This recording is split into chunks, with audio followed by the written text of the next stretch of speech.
What happens when you lose a job abroad? Well, many Kenyans in the diaspora have found themselves in that situation because of the COVID-19 pandemic. Among them is Gaudence Ayoti, who used to work in the tourism sector in Arusha, Tanzania.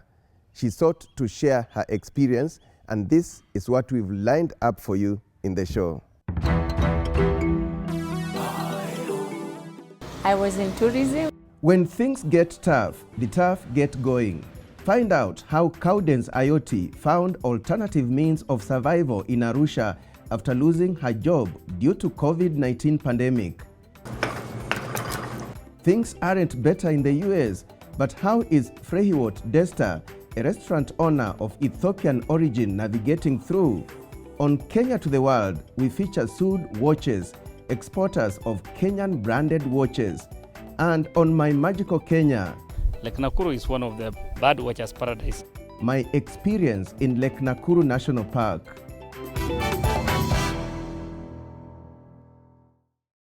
Gaudence Ayoti, who used to work in the tourism sector in Arusha, Tanzania, but unfortunately lost her job because of the COVID-19 pandemic. Take a look. Comment allez-vous? Je vais très bien, merci. Vous parlez français? Oui, je parle français. Moi aussi un peu de français. Ça, c'est pas un peu. Ouais. J'ai étudié français à l'école secondaire, il y a longtemps. Moi aussi. Yeah. Mais je manque de pratique. C'est la même chose avec moi. Je pratique pas et comme toutes les langues, on oublie. I met Gaudence Ayoti in Arusha following her invitation to Daring Abroad to tell her story. It's very healthy. It's whole grain, yes. Ayoti is an entrepreneur specializing in food processing as a startup. I add value to raw materials. For instance, I can buy groundnuts, I fry them, and I pack them. So that's processing the food, yeah. And I can make peanut butter out of the groundnuts I buy. So this entire process is what we call food processing. When I buy the groundnuts as they are, I fry them, I peel them, I make butter out of them. That's food processing, that's what I do. I also package honey. I get honey from far, and then I package it. I put it in different sizes. I put stickers, I seal it, and I make sure it's sieved, proper for use. From grains to margarine, cooking oil to sugar, there is definitely a vast array of products at her shop, which she has named Demi Shop. But the most interesting thing is how the business came about. When Corona hit us, I was in tourism and I realized my bills are constant, so I thought of what I can do. I went to college to do this food processing course, and that's how I found myself here. Otherwise, I'm a professional in tourism. I have a background in tourism. I've done my master's at ESAMI, an MBA, I did French, a diploma in French, so I was prepared to be in tourism all the time until Corona came and I realized I need to do something in the meantime as we wait for tourism to resume. Yes, through a highly involving and quite intensive course, Ayoti was able to learn everything that is involved in food processing. It's a one-week course offered by the government of Tanzania. It's called SIDO. SIDO is an organization here which stands for Small Industries Development Organization.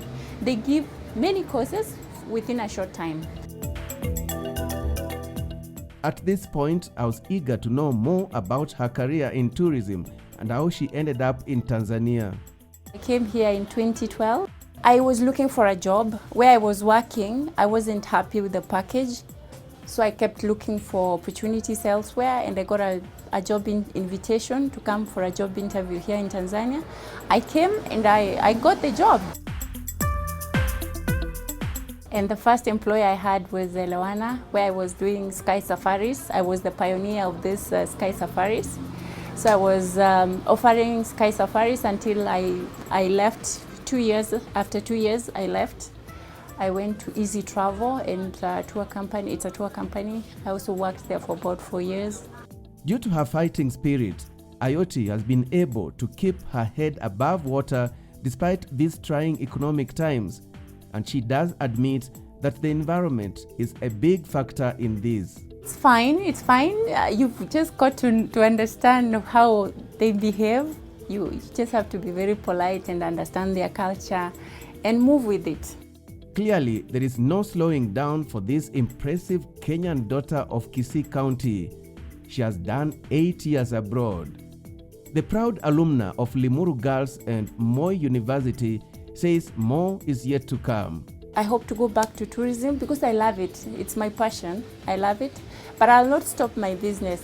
I have realized I don't need to depend on... It will be your side hustle. This will be my side hustle, but currently it's my main hustle as we wait for tourism to bounce back. And that's what Daring Abroad is all about.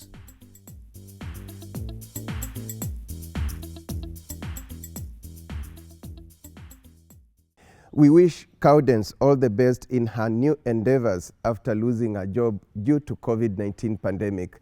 Time now for Kenya to the world, and it's the turn of a young, enterprising Kenyan lady who is exporting Kenyan branded watches. Take a look.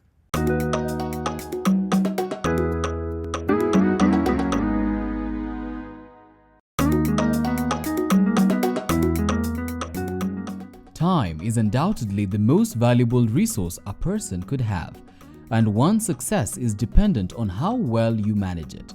So it's not surprising that a Kenyan company is taking full advantage of this fact. Each watch has your label on it. Yes, it does. Yes. Based in Kiserian, Kajiado County, Sn2 Watches has been heavily involved in the manufacture of African-themed timepieces. The story starts in 2015, actually when I was in campus. I've always had an interest for watches, and I felt the interest to start my own brand of watches that now tells the African story, because I love the African story, I love African fashion, so it was just basically 1 + 1. Sn2 has watches, we also have Sn2 wear, but the most popular product is the Sn2 timepiece because it's very African, it's beaded, you cannot miss it when you see it. The size, you know, it has a lot of personality that truly tells the African story. I think our most popular is the Nomad collection that dwells mostly in the Maasai culture. It's beaded and it's handmade, you know, so I think every single watch is not the same. We use locally sourced leather because we want to be sure of the quality of the product, then bring it to the workshop, draw the patterns and all, then each bead is now stitched into the leather to just bring out the beautiful products. Since inception, Sn2 Watches has been able to export their unique and artistic pieces to over 3 different continents in a span of 4 years. There's US, Australia is also one of our key export countries. We have sent out to Dubai, we have sent out to Canada. People want to stand out. People want something that communicates something about them or something about the vibes that they are about. The people like in the US or just abroad want something that will give them that feeling of, you know, I have something that reminds me of home. So how we export is we work with DHL. They have a very considerate account set up for small businesses. So you find that the prices are fair to the client and fair to us. So we use DHL to export broadly, but sometimes even clients opt for the option of, oh, I have a relative traveling, could you just send them? So majorly DHL, but we're also open to the client's preference really. In a month, we will ship out at least 30 pieces. So it comes in different sizes, you understand? Like someone will order this number, maybe one person, but a minimum of 30 a month. And really during like festivals, etc., it could go up to 50. Through her business, The 27-year-old has been able to positively impact the lives of her 15 employees together with their families. And with modern technology at her disposal, Mweni is confident that in a couple of years, her company will corner the international space. Our aim is to try and blend the African culture and to tell the story of African culture in the modern world. So every time someone is doing something, you're not doing it thinking locally, you're thinking globally. There's space for everyone in the world, and we would want to even go for it more. Truly, if you believe in what you do and you're authentic about it, then you will always find space in the world. And that's Kenya to the world. Encouraging endeavor there, taking Kenya's brands abroad. We now take a short break, and still ahead. Ugali na nyama choma, na chapati, na sambusa, yote ni kinyumbani.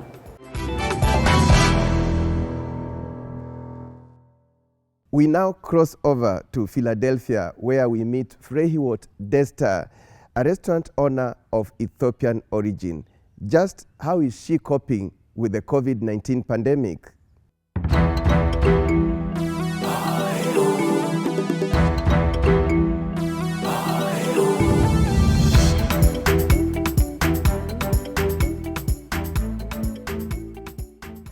If you happen to be in Philadelphia City and are in the mood for authentic African cuisine, then Gojo Restaurant is the place for you. This is the famous Gojo. If you've never. The restaurant specializes in providing customers with traditional delicacies from the East African region. Hello, how are you doing? Asante mama, barigani. Thank you. Asante. Gojo is run by Ethiopian-born Frehiwot Desta, who is the restaurant owner and head chef. And true to the East African spirit, Frehiwot welcomes us with a cup of Kenyan-grown tea. Frehiwot, who has been living in the US for 30 years now, started Gojo Restaurant out of a need for the richly flavored food that she had grown accustomed to while living in Africa. Sikupata kitu nataka, hamna cha spices, hamna ile kidogo inakupeleka kupanda nyumbani, alikuwa hakuna kabisa. So nikasema kwa nini nijaribu, nifungue yangu alafu tuangalie jinsi itaendelea. Na ugali na nyama choma, na chapati, na sambusa, yote ni kinyumbani. Na unawapataje hizo? My client ziko, ndio nakwambia vitu zipo, lakini you can't, watu hawajui ya kutumia. Lakini nilizipata zote kwenye masoko na nikajaribu, na nilikuwa naye my clients wa Kenya nikawaonjesha, wakasema nzuri, endelea mama, sio nikaendelea. Speaking of craving a taste of home, how exactly did Frehiwot land here in the US? Mimi nilikuja 1990, nilikuwa niko Nairobi, Kenya, nilikaa mwaka 5 huko. Alafu mume yangu ndo alikuja hapa kwanza, alikuwa mwanafunzi yeye. Alafu mimi nikaenda through the refugee, alafu ndio nikapata asylum, nikaja Amerika. Nilifika mwezi ya Novemba, ilikuwa baridi na natoka kule joto, so sikuamini kuangalia the weather na nini, ilikuwa kabisa completely different kama just I was expecting. The change was not particularly easy for her. Watu wanadhani kweli wakisikia simu jina America wanadhani ni something kubwa, lakini lazima ufanye kazi vizuri ndio. Tena hapa ndio kwa sababu mimi naona ni ngumu kushinda nyumbani, kwa kusema kweli. Hapa lazima wewe mwenyewe ndio unafanya. Nyumbani kama una pesa kidogo unaandika mtu anakusaidia kazi. Hapa labor ndio ngumu. So wewe mwenyewe uamke, wewe mwenyewe ukate, upike, uuze. Back to the restaurant business, and Frehiwot's target market are Africans who are domiciled right here in Philadelphia. This patronage has been the key to her success. But does that mean she does not have competition? Wako lakini sio ya Kenya au nini, wako West African restaurants zipo upande ya Olmwood, lakini wanafanya chakula yao peke yao. Lakini mimi najaribu kulete watu wa Afrika wote wakuwe pamoja, tukutane tu pale enjoy kula chakula mzuri, na hii ndio mission yangu. Despite this, Freiwo does admit that current times have proved difficult, with the service industry taking a huge beating from the Covid-19 pandemic. Hiyo ndio imetuharibia kazi, maana watu wanaogopa shauri ya Covid, na nimepewa ruksa kufanya maana nyuma naye pahali kidogo, so watu wanaweza kuja hapo, lakini still imeharibu business sana. This has forced her to find creative alternatives in order to stay afloat, and currently Gojo heavily relies on takeout as a way of sustaining the business. However, Freiwo is hopeful and believes her restaurant will soon make a comeback, and that is why she is encouraging others to join her and continue chasing their culinary dreams. Wakati mimi nimeanza ilikuwa kidogo rahisi, lakini sasa nadhani vitu zimechange, lakini anybody anaweza kujaribu. Amna pale risk yako ni yako, amna mtu atachukua. So na hapa watu wakuwe na moral, waanze, itakuwa mzuri. Kama tuko wengi itakuwa very mzuri. Okay. Yeah man, such a wonder. That was Gojo. So twende sasa New York. Twende Gojo, sasa twende New York. And that's daring abroad. Sasa ni jani ya kwenda New York. New York, the big city. Yeah. Great. Time now for my magical Kenya, and you've never seen such a big herd of buffaloes. Follow me as I share my recent experience in Lake Nakuru National Park. My Magical Kenya, brought to you by Chams Adventures.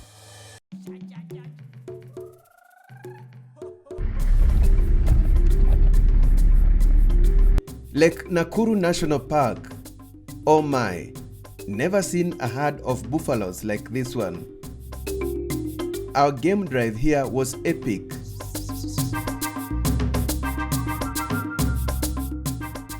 The park is well known for its big wildlife population, especially the population of the buffaloes that we have in the park.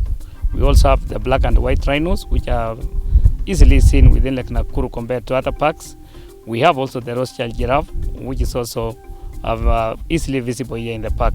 The park also is a World Heritage Site, it's a Ramsar site, and it's an important bird area. And when you look at the more than 400 bird species that are found within Lake Nakuru National Park, most of them are seen, both migratory and the resident birds.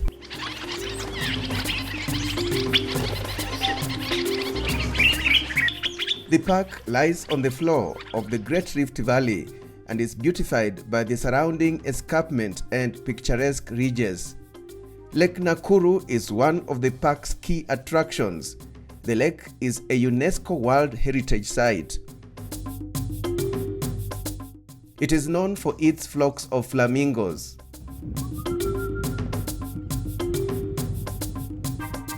The park is known as the Birds Watcher's Paradise. Because you see the various bird species within the park, especially the rare birds like the fish eagle and other birds that you might not be able to see in other parks. We have the flamingos, both lesser and the greater.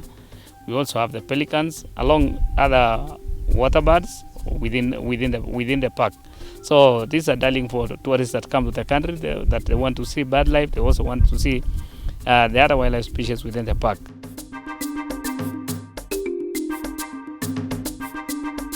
Quite refreshing, and I was keen to know whether all the big five are found here. We have 4 present in Lake Nakuru, and you can be guaranteed to see the 4 big that are in Lake Nakuru: the lions, the buffaloes, the rhinos, and the leopard. Because of the size of the park, we cannot accommodate elephants within Lake Nakuru, but within the larger Central Rift Conservation Area, we still have protected areas where we have elephants, especially Masai Mara, where we have a good population of elephants. Rimoi National Reserve, we also have elephants. Kamnarok National Reserve, we also have elephants. So Central Rift is a complete house in terms of having the big 5, but Lake Nakuru houses the big 4. Among other also beautiful wildlife that you can see, the zebras, the elands, the waterbucks, and many other small and large game within the protected area.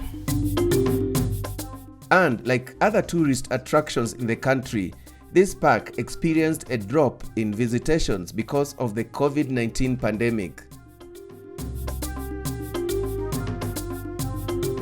The visitation in the park had gone down during the early occurrence of the coronavirus, but as at now, the number of tourists, both local and international, have started increasing. You can see local visitation has also gone up. The international tourists that come to the country are also visit Lake Nakuru. So it's a great park in terms of giving value to our tourists that visit the country. Sarova Lion Hill Game Lodge, that is situated in the park, is one of the lodges tourists stay while enjoying the serenity of the park.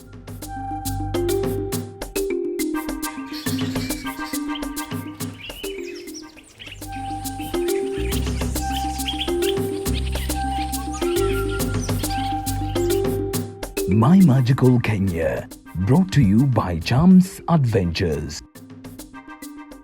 Always a pleasure sharing my experience home and away. And remember, this is a show that takes you around the world without a visa, literally speaking.